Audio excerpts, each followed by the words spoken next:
আসসালামু আলাইকুম বন্ধুরা, আজকে আমি আপনাদেরকে দেখাবো কিভাবে থার্ড পার্টি সফটওয়্যার ছাড়াই আপনারা আপনার পিসি বা ল্যাপটপের ভাইরাস ফাইল শনাক্ত করে তা রিমুভ করতে পারবেন। এর জন্য আমাদের শুরুতেই কিবোর্ড হতে উইন্ডোজ প্লাস 8 চেপে রান কমান্ড রান করতে হবে। এরপর এমআরটি লিখে এন্টার চাপতে হবে।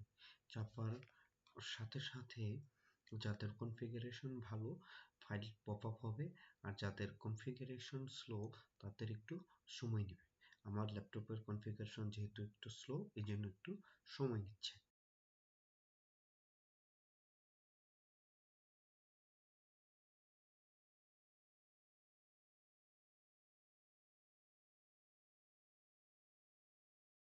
হয়ে গেছে Microsoft Windows malicious software remover tool. আমি শুধু কুইক স্ক্যান করব না, আমি কাস্টমাইজ একটি ফাইলকে শুধু স্ক্যান করব। এই জন্য আমি নির্দিষ্ট একটি ফাইলকে সিলেক্ট করে নেক্সট করে দিব। যারা পুরোই করতে চান তারা ফুল স্ক্যান করে নেবেন। দেখুন ফাইলগুলো স্ক্যান হওয়া শুরু হয়ে গেছে।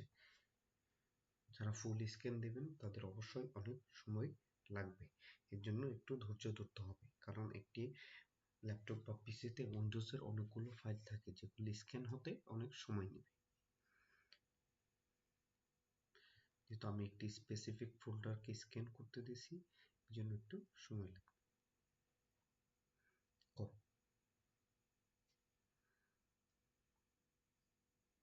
দেখুন আমি পুরো ফাইল স্ক্যান করব না, কারণ সময় লাগবে। এখন ক্যান্সেল করে ওকে করে দিলে ফিনিশ আসবে। যদি আপনার কোনো ফাইল ভাইরাস দ্বারা আক্রান্ত থাকে তখন এটি সেখানে দেখাবে এবং তা রিমুভ করতে পারবেন। এরকম আরও ভিডিও পেতে সবাই আমাকে ফলো করুন।